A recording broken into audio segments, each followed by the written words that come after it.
A very good noon, everyone, and hearty welcome to this Lunch and Learn session of Hacking HR Silicon Valley chapter on detoxing the future of work by rebuilding healthy workplace environments during crisis.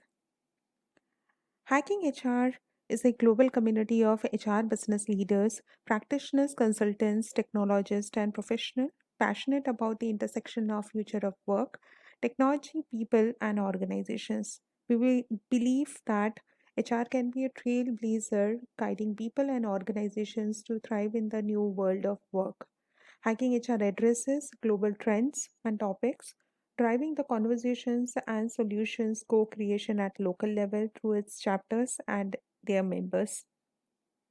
Hacking HR Silicon Valley chapter incepted in 2019 with certain members contributing actively to it, primarily Anna Mamaleki um, as the co chair, along with me, Suchi Das, who would be your host and moderator for today's session. Anna is Human Resources Consulting Director, Executive Coach certified by ICF at Human Aspect LLC. She is one of the NHRA Board of Directors and listed on 101 Global Employee Engagement Influencers list of 2018. Anna has 20 plus years of multicultural experience in global and regional roles in many different industries that include manufacturing, financial services, retail, and FMCG, and has worked in different HR development senior roles for countries and cultures of USA, Europe, North Africa, and Middle East. Suchi, that's me. I am a senior talent management, strategic HRBP, people programs consultant, and a professional with MBA in human resources management and graduation in Bachelor's of Engineering Computers with progressive 9 years of diversified experience in corporate HR, program and process management, talent management, HR business partnering for improving culture development, employee experience, and inclusion and diversity for the organization. I've led projects of HR change management, including HRMS transformation for global Indian, uh, APAC, and niche product mid-size organizations in multi-geographies for IT, ERP, ITES, banking, financial solutions, and in-flight entertainment products industries. Before going ahead with the introduction of our distinguished guest speaker for today's topic, I would request all the participants to feel free for uh, keying their questions through Q&A feature for the guest speaker and also making this conversation as much as interactive as possible uh, through the chat window. So we will be happy to take up questions as and when we progress through the conversation workshop. And with that, and also I would like to invite all of you to either reach Anna or me if you would be keen to join this chapter as a partner, collaborator, or speaker or volunteer. So now I have the privilege to welcome our distinguished guest speaker for this topic, who is Sylvia Doss. Sylvia is founder and strategic consultant at Open Circles Inc. She is people centric organizational health strategic advisor, HR consultant with over 15 years of design and implementation experience. She incorporates innovative design, agile processes, and design thinking to define custom employee health and wellness solutions that lead to improved productivity and business outcomes. Her experience includes working with various sized organizations from small to global corporations of the various work style, demographics, and geographical scale at a remote, local, and international basis. Sylvia teaches corporate human resources strategy as a faculty member at Golden Gate University at San Francisco. She is certified as a holistic nutritionist from Bowman College and regularly leads spin and exercise classes. With that introduction, I invite Sylvia to kindly please let us know about her work and um, her wealth of information and learnings, which she will be sharing with us. Okay, thanks, Suchi. Yeah, you've covered a lot actually in the work that I do. What I am most focused on is having healthy employee environments. And what I want to specify about that is that I'm not talking about what are we going to do in benefits, what are we going to do with our wellness group. I'm talking about how the whole organization kind of comes together. And just to give you some insight of why I think that this is such a big deal, why I think this is so important. Let's just take an indicator. Let's look at the S&P 500 in 1969. There were 16 kind of information tech type companies. At that point, the S&P 500 was basically all industrials, right? Making cars and tires and building stuff.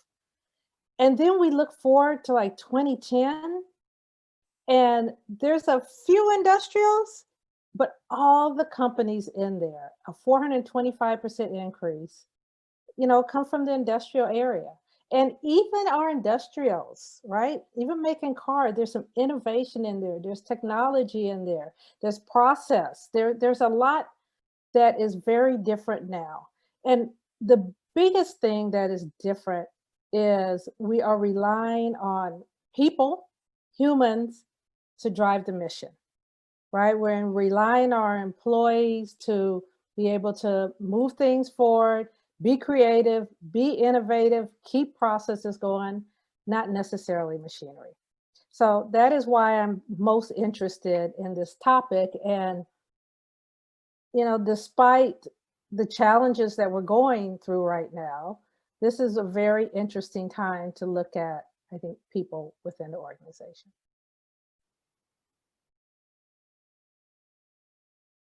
Certainly, Sylvia.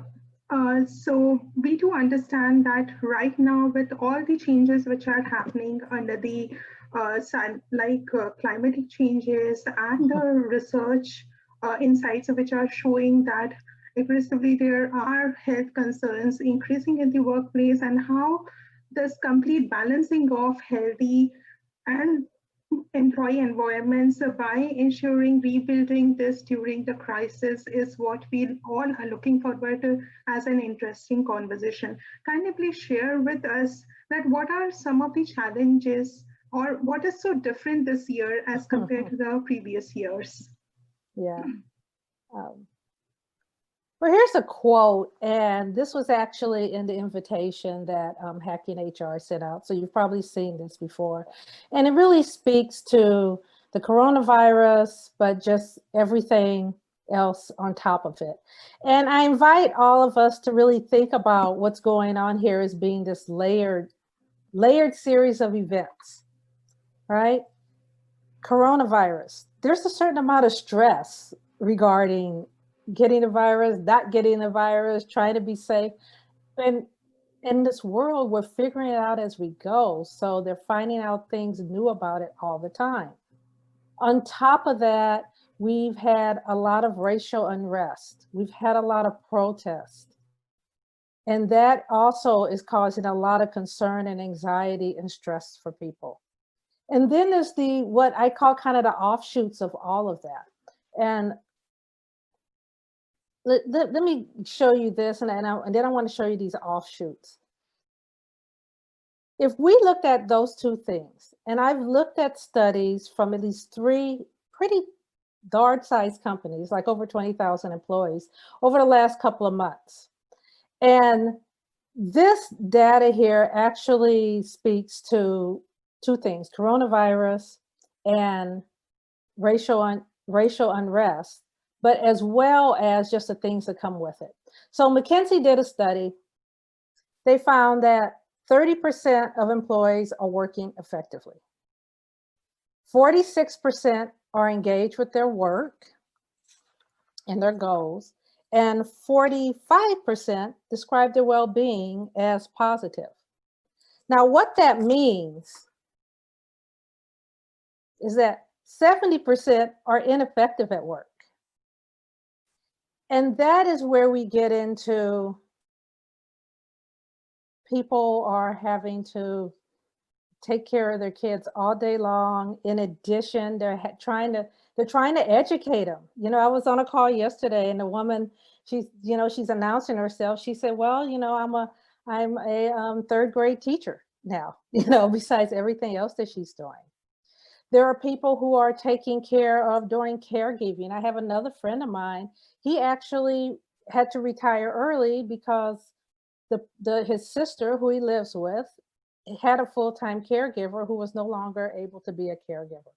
And so he had to he had to, but he decided to take that role. But there's just a lot of things going on, people living in work situations. There's a woman right behind me up the hill. Up the hill, they, and you've all heard of this, where people have homes and a company will come in and they'll break it into like 10 units. And, a lot of younger kind of tech professionals may actually pay rent there and live there. Well, things are changing for her, because it's one thing for that to be the place where you go and you change and you shower and, you sleep, but basically your life is outside of your home. It's different when you're now trying to work inside that home. So there's a lot of really good reasons and painful reasons why people are only 70% effective at work. And if you think about it, like if you had a company and 70% of your people weren't getting the job done, you'd be in trouble. So there are other things that stand out on this survey, such as remote workers had slightly more positive results than non-remote workers. 20% of those with dependents were working effectively, only 20%, which makes a lot of sense. My neighbor has 4 kids. I'm not sure how he does it. Women had lower results in all areas, largely because, this is my opinion, but largely because women they've taken the lead of doing their work, keeping a house together, being the teacher at home, all the things that kind of are in like one place right now. And employees in more flexible workplaces had results that 2 to 2.5 times better. So a flexible workplace, that's where maybe you work in the morning, maybe you work in the evening, maybe you work on weekend, you need a few hours off in the middle of the day. There's, no problems with that. Absolutely. And as for, I would also like to highlight to all the audience that there has been one of the Workforce Insights report being published by LinkedIn yesterday, 2020 itself, which showcases that 33% of the women across the globe are handling the burden of pandemic related stress at the home. So they are considering dropping out of the workforce, which is one of the very considerable kind of fact for workplaces to consider in terms of how can we build healthier work environment and stay true to the inclusion, diversity, equity in the workplace as a holistic viewpoint. So, Sylvia, what are certain of the challenges which human resources must address, and what is the benefit of it for the organization? So if we take a look at it, it's like, what are some of the things that we are seeing showing up? Because even though we're all living this and we even personally, feel these challenges, but how does that look within the employer space? And, I have here a list of physical ailments, that are showing up. And the one thing I want to highlight on that list is delayed health needs. Data is showing that people kind of decided not to go to the doctor all of us generally, for things that we would usually go to the doctor for. And next year, that may show as this high level of um, health issues, but also health issues that are pretty serious. So, whereas something would have bothered you, you would have gone to the doctor, it would have gotten caught early. You've kind of delayed that. And then when you go, it's advanced. That's one thing I want to mention. Another thing is there's the mental health issues, and all these are, fatigue related mistakes, low creativity, loneliness, poor sleep. And social health has also been just a big challenge, even though, we've been on Zoom like for hours a day, many, many days of the week, still Zoom is okay. I mean, it's allowing us to talk today, but it's not the same as being out with friends and family and moving through that. And so we see that show up in terms of isolation and trust and distrust. Um, Distrust largely because of other things that are going on in our environment and just a number of other things. And so when we look at our teams and we see that they're just not pushing through, things aren't getting done, things are delayed, um, it's any mix and all of those things going on within members of the team. So there's two levels to that. There's one, and I'm a health person. I've taught fitness classes. I've taught health. I care about this stuff and I care about the people. But on top of that, if these are the challenges of our employees, the biggest impact to the business is progressing to meeting the company's mission. And we may say, well, there's a lot of companies that are going through the same challenge. That's true. But you may only have 30% people who are actually effectively working. Another company might have 50.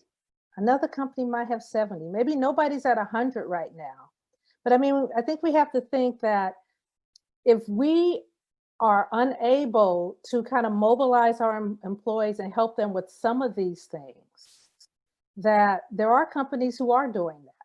And those companies are continuing to move forward toward their mission, toward their goals, and could actually impact our company in terms of just survivorship, really, of the business. Yeah, I absolutely agree. So there are so much happening at the workplace, which is requiring not only balancing by the leaders of their own holistic health, but of the workplace employees, teams, everything driving towards the productivity. And at least ensuring under current scenario for a sustainable culture for everyone to maintain it, because there are Zoom meetings happening, learning sessions happening. So how to zoom out itself becomes a Yeah. challenge. So that leads to my another question: that what is the impact of all of this on human resources? What is your prediction of the impact of future of work on human resources? Yeah, we talked about that a little while ago. And I really thought about it, and actually had a number of conversations. Actually, when the pandemic started, say in March, I began to have a lot of conversations with HR leaders. I think we'll see a couple of things, and that's just having followed the trend of kind of what's happening to date. In March, it was, it's figuring out how to deal with the situation, deal with the employees, just do things that really in HR we hadn't done before. But I think going forward, this issue of being able to actually mobilize employees, help our employees, and do it in a really quick fashion. Because I can tell you, every 2 weeks, the world feels just a little different to me. And I talk to other people, and they mention every couple of weeks, it feels a little different. We're at different places. So we may have something in play, and I see this with benefits all the time, right? They have a program or they have some kind of health program in play, but that doesn't mean that that's going to be the best one for that moment.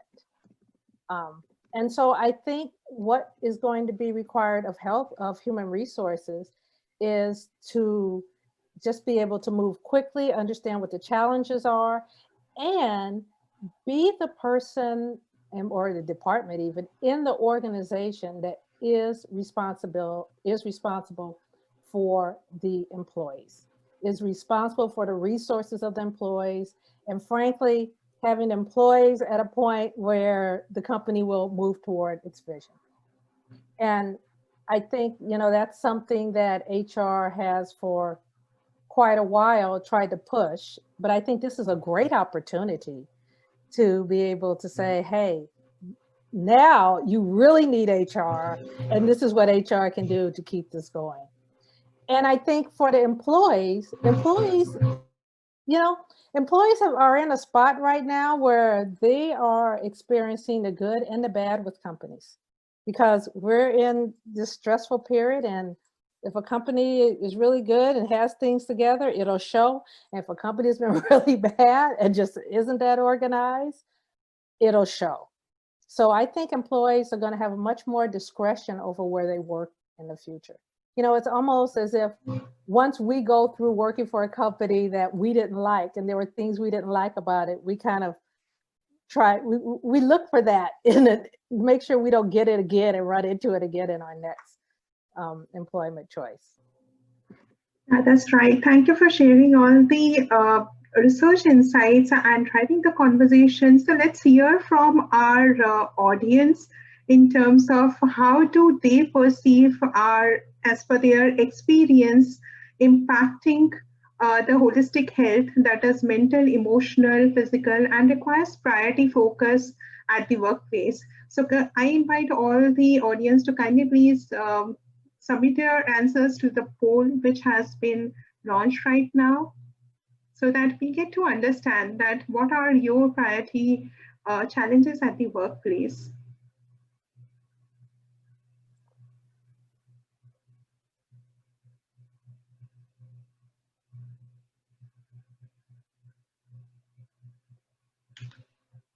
Okay, so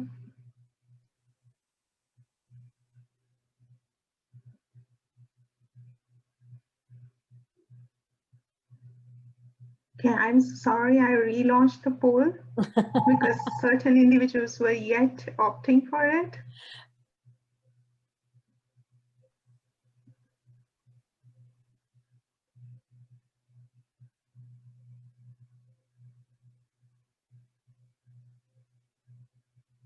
Okay, so that sounds great. Let me just showcase the results of the poll on different options, which everyone, and it certainly aligns with the research insights which is speaking by McKinsey and different forums like LinkedIn News. So that's the poll insight which everyone in participants have opted in. Keeping employees engaged, connected, resilient accounts for 50% of the challenges which individuals are facing at the workplace. Then the second challenge is balancing work-life integration. Certainly, after 9 months to the pandemic, 9 to 10 months of the pandemic, the energy levels are dropping in, even if the remote working is taking a rise.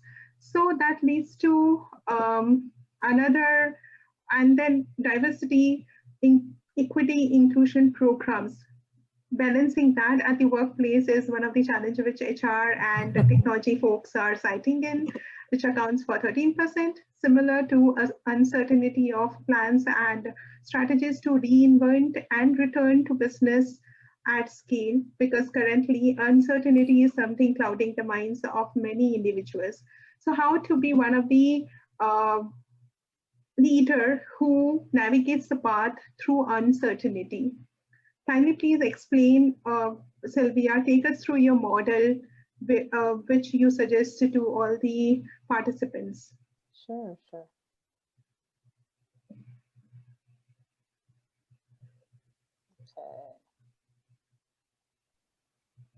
Okay, that's the results. And I close the window. You got it?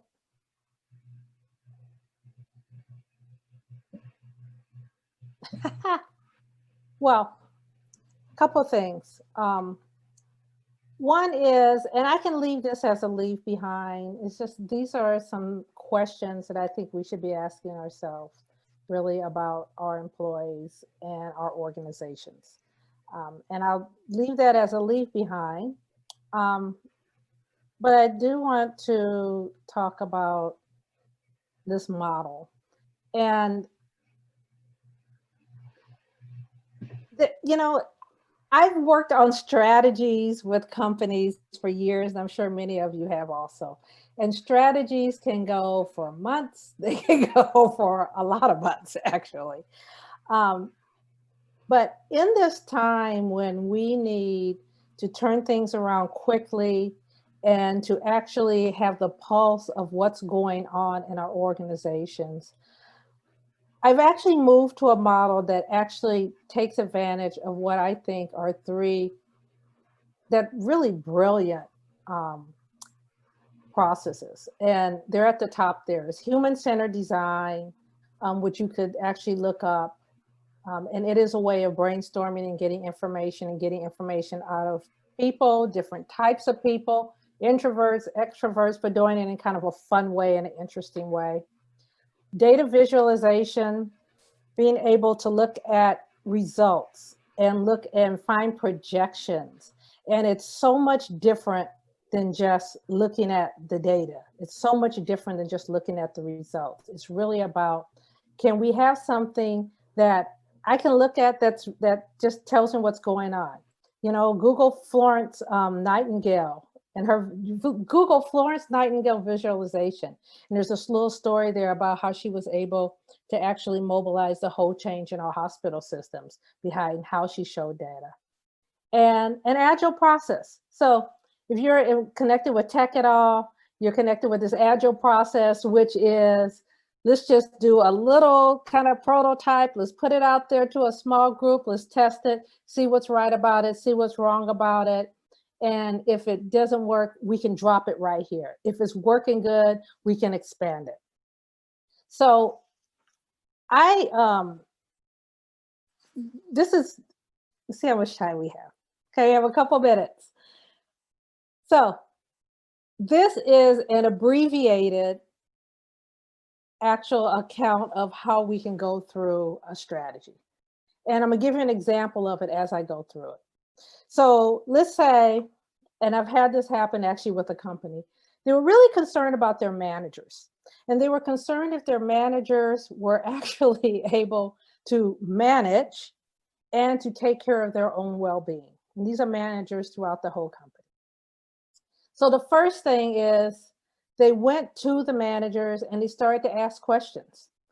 And you know, a lot of the best information I have gotten in strategy, and I've looked at all kind of data and data warehouses and all kind of information, but you know, there's those people in your organization who know what's going on. They have a pulse for the people in the company. Those people are invaluable. And I just say, figure out who those people are, stay in contact with them, and those are people you need to ask. So if you don't have a lot of time to ask a lot of people and do a big old survey and hire somebody and all that, talk to the people in the organization who probably know what's going on and get their opinion. Um, then the second thing was, and they did this with their managers, right? So they talked to some managers, some that they thought were really good managers, but they also talked to some who they felt were really bad managers, right? Just to understand what's going on and what's the mix. And then you get into, so let's start to kind of put together, what is the problem? What are they missing? What do they need from the organization to be able to be decent managers during the time that we're in? And then comes the brainstorming, using human-centered design. Get your team in a room, you know, well, you can't get in a room, but get them, you know, on a Zoom call for a couple of hours. Do something fun. And I'm going to tell you, when you brainstorm, you have to give one or two people the responsibility to come up with the craziest stuff ever. I had someone come up with, as a way to kind of help people, be able to relax a little bit more, is that they have this day where you could like wear your wedding dress to work. And so all your Zoom calls, you'd be there in your wedding dress. I mean, you have to have this wacky stuff because it allows people kind of to open up their mind a little bit. And so they came up with what they thought managers need. And what managers needed was they didn't understand what was going on with their employees. We often know when our employees, have kids, but we don't know some of the other stuff. We don't know if they're caregiving. We don't know if they're in home situations where they can't, have any space during the day. And so the prototype was, can we put together a quick little form? And this came out of the brainstorm that actually guided them through questions they could ask employees, how they could ask employees. They tested it with a few managers. They loved it. It allowed them to actually manage their team much better because then the managers would go in and they would say, okay, we're going to have this period of time where we're not going to have meetings. We're not going to have meetings on Friday. I know not to try to schedule anything with you in the morning because that's when you're responsible for your kids.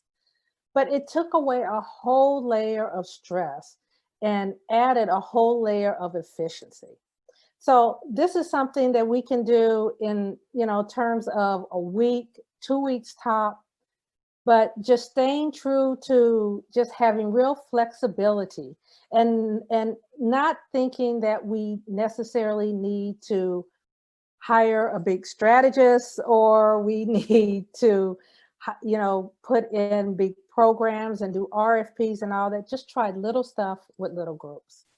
And so I think the whole thing right now is just to simplify as much as we can, get like the biggest bang that we can for the work we do. And this type of thought and putting together a program in this really kind of organic way, I think will feel really good to a lot of employees. Yeah, certainly. Thank you, Sylvia, for sharing your agile process model with all of us and sharing this insight. I invite all the participants to kindly please chat and let us know what are the practices they are implementing at their workplace. Feel free to share your practices on the chat window. And subsequent to that, yes, there have been, in fact, I am attending, so there are lots of conversation webinars by different chapters like SHRM, SHRM, HRCI, Work Human, which is focusing on bringing back and putting humanity at the workplace. Because we know that there are lots of organic, inorganic industries currently. Certain of the places which have ecosystem to allow for remote working, they can put the policies back. But what about the non-tech industries where workers have to be the forefront torch bearers of the practices? So that's why humanity at this times, kindness, compassion, giving service to the place where you feel that you are much more passionate about. I was reading one of the article, I understood that right now the times is not of only one profession. Right now is the time to get all of your skills out there in the platform and in the market so that other individuals are learning through watching, because we understand that leaders, and in fact I have been myself one of the leader for leading the change management in my organizations. So I understand that leaders also have their own challenges of managing their self-care, managing their ecosystem, and then addressing to the mid-management level. So giving decluttering little bit, giving that space matters a lot for the workplace. And I do agree on that. So that takes me to the next question. And I invite all the participants to kindly please type in whatever are your questions for our guest expert speaker. My another question is, what will you, as Sylvia or founder and founder of Open Circus, how do you manage your sanity as a leader for all through this time? Because definitely, I know all the leaders on this forum would be having the answer to it. They are coping by themselves. and we all are trying to cope. But that question lies so that everyone knows that how Sylvia manages that. Well, what I've been doing and what I've really kind of dug into over the last probably month is to get up, meditate, and take a walk. And on the days I don't take a walk, I'll usually do yoga, and I may do it in the morning. I actually may do it in the afternoon as kind of a break. But it requires me to get up a little bit earlier. But in getting up a little bit earlier, I'm the only one up. Me and basically a couple of my cats. I actually have 3 cats. And it's so pleasant just to get up and sit outside and just be there for a few minutes. It's just been a really great way, I think, to calm down each day. And just that and exercise. And I try to stick with those 2 things. Yeah, that's a wonderful sequence of, um, I mean, Short periods of time. You don't need big periods of time, short periods of time. right. And since there are a couple of individuals who have privately put in their questions, so one question is how to manage, which you have addressed already, that how to manage the self-care alongside your work commitments, because the times are squeezed, and how to make it understand to the leadership. That's the question. Yeah. So as far as the own self-care, which I've talked about, and like I said, little bits of time, 15-minute chunks, even throughout the day if you need that. And how you make it to the leadership, we really have to tie it to employees or our resources. This is the challenge. And I think it comes back to this. And this is all data that's there. It's like 70% of your people are ineffective at work. And are you happy with 70% of your people ineffective at work? We have to tie it to the mission of the company. We have to tie it to the financial goals of the company. And the financial goals of the company are always, hey, we're going toward this mission, we're going toward this vision. Because on the other side of that is generally some kind of sales of some sort. So just being very focused on how can I tie this work that this employee is doing to the end goal for the company, and be very thoughtful about that. Yeah, right. So I believe we are just overpassing the time as well. So I invite all the participants to kindly please open up their camera, and Sylvia's contact information is here. You are invited to open up your cameras or ask any questions. So another 5 minutes we can spare in for addressing any questions which you have for Sylvia. Uh, and I have been following a couple of re-envisioning health related podcasts by Sylvia, and those are great. So kindly please go over there. And she also takes a certain of these spin classes. So definitely, even if we are enclosed in the house and there is a fear clouding on our head, we need to ensure that we are remaining sane for the people, for contributing back to the society and to the people. It might be a teacher's job or anything, but which serves your own purpose for the life. So that becomes one of the note for all of you. I invite all of you to kindly please open up your mic if you are comfortable, and we will be taking one of the healthy hardy screenshot. Thank you for being our participant, and we invite you to also give feedback for this session, which I am typing the link of the feedback. So, and do connect with me on LinkedIn if you have any other questions.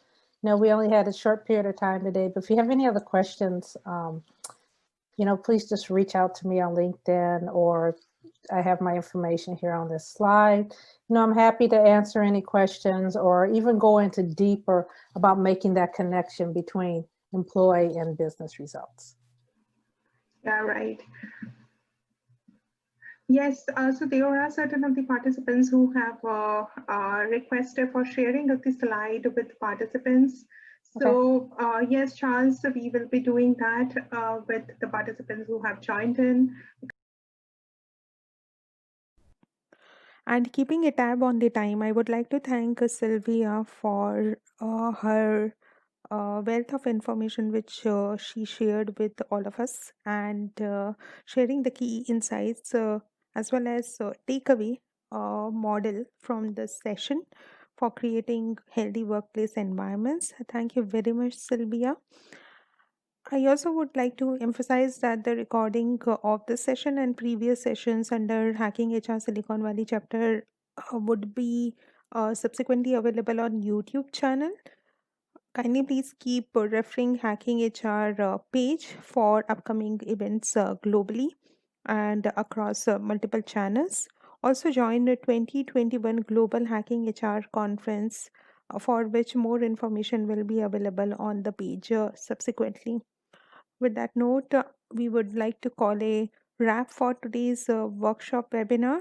Thank you to the wonderful audience for participation and making your time for today. Hope you all have a great day and stay safe, healthy, happy.